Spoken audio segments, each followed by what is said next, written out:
प्रदेश में नियोजन नीति का विवाद थमने का नाम नहीं ले रहा है। एक और झारखंड सरकार युवाओं को रोजगार दिलाने के लिए संकल्पित है। इसके लिए कुछ संशोधन कर 2016 वाली नीति को लाया है।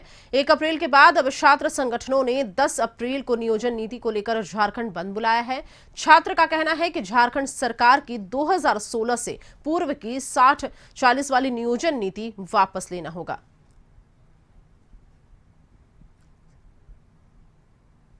और हमारे साथ रुचि शर्मा लाइव जुड़ गई हैं। रुचि, क्या जानकारी है आपके पास?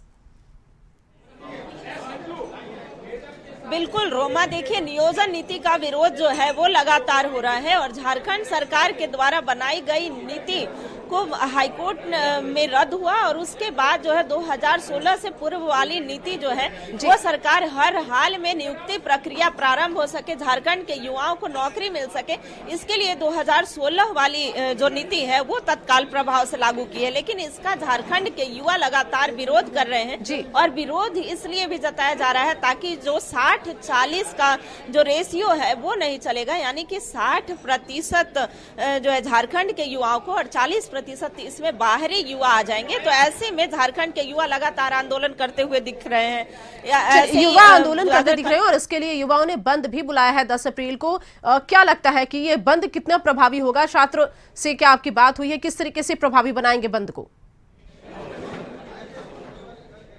बिल्कुल बिल्कुल, देखिए हमारे साथ राज्यसभा सांसद जो झारखंड मुक्ति मोर्चा से हैं वो हैं और इनसे जानते हैं, चूंकि युवाओं ने आह्वान किया है कि 10 अप्रैल को पूरा झारखंड बंद रहेगा। ऐसे में लगातार नियोजन नीति का विरोध हो रहा है। क्या कहेंगी मैम, छात्र हित में क्या फैसले लेगी सरकार?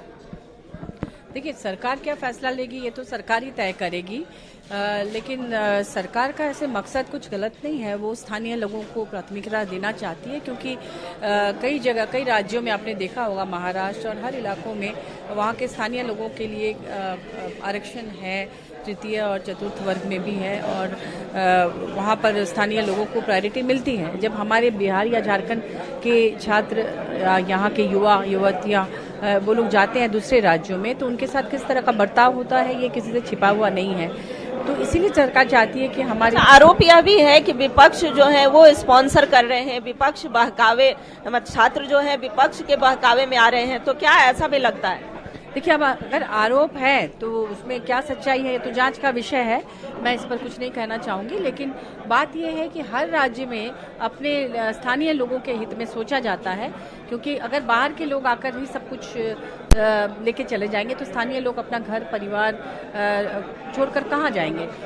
इसी सोच के साथ इसको किया गया था, क्योंकि एक लंबी लड़ाई यहाँ के स्थानीय लोग लड़ते रहे हैं बहुत सालों से।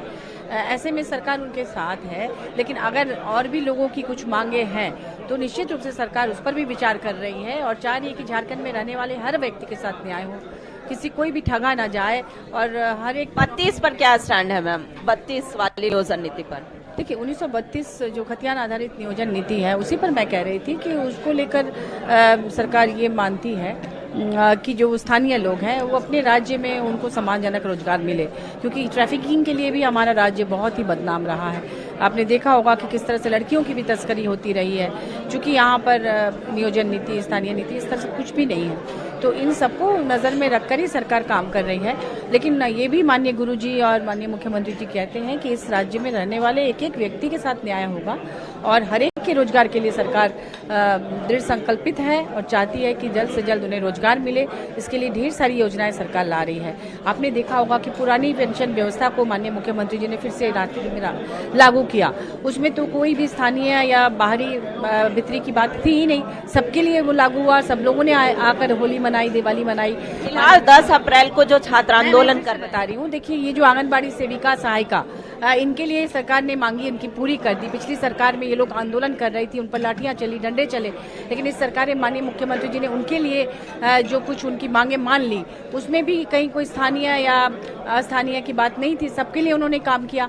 तो हर क्षेत्र में सबके हित को देखकर चल रहा है। लेकिन कुछ चीजें हैं जो पुरानी मांगे रही है, उस पर भी नजर रखना माननीय मुख्यमंत्री जी की जिम्मेदारी है, सरकार की जिम्मेदारी है। उसको लेकर सरकार काम कर रही है और जहां तक अगर कुछ लोग इसके पक्ष में नहीं है तो निश्चित रूप से उनके साथ बैठकर भी कोई बीच का रास्ता सरकार अपनाएगी, ताकि किसी के मन में किसी भी तरह का ऐसा न लगे कि हाँ सरकार उनके लिए नहीं है। सरकार सबके लिए है, सबके लिए काम कर रही है। तो रोमा, आपने सुना कि ये जो राज्यसभा सांसद महुआ माझी थी और इन्होंने कहा चूंकि बंदी और आंदोलन कोई विकल्प नहीं होता है, तो ऐसे में सरकार जो है बीच का कोई रास्ता निकालेगी और जो झारखंड के युवाओं को उनका हक और अधिकार मिले, इसके लिए उन्होंने कहा कि सरकार कार्य कर रही है। लेकिन युवा जो है वो जिद पर अड़े हैं कि तो सरकार ने तो रुचि पहले भी वादा किया था कि स्थानीय को महत्व देंगे, स्थानीय को बढ़ावा देंगे, लेकिन क्या ऐसे में लगता है कि सरकार स्थानीय को महत्व और बढ़ावा दी है? क्योंकि अगर ऐसी स्थिति उत्पन्न होती तो बंद बुलाने की जरूरत नहीं आन पड़ती। बिल्कुल बिल्कुल, देखिए सरकार ने 1932 आधारित नीति लाई थी और वो जाकर के हाईकोर्ट में चैलेंज हुआ। उसके बाद सरकार के पास भी कोई विकल्प नहीं था। 3 वर्ष अब पूरे होने को है और नियुक्ति प्रक्रिया जो है वो प्रारंभ करनी थी। कैसे भी यहाँ के युवाओं को रोजगार देने थे और इसलिए ही सरकार को मजबूरन जो है वो 2016 वाली नीति लानी पड़ी। लेकिन आज भी सरकार यह कह रही है कि हम 1932 के लिए प्रतिबद्ध है।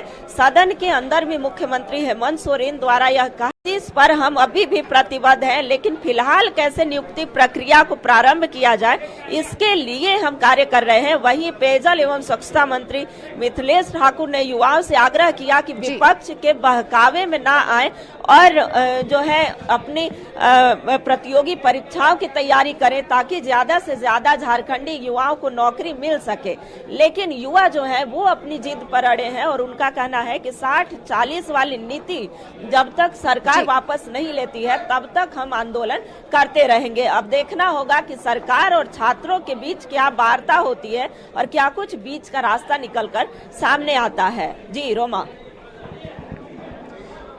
तो चलिए, बीच का क्या रास्ता निकलता है ये तो आने वाला वक्त ही तय करेगा। इस खबर पर आप नजर बनाए रखें। फिलहाल तमाम जानकारी के लिए आपका बहुत बहुत शुक्रिया।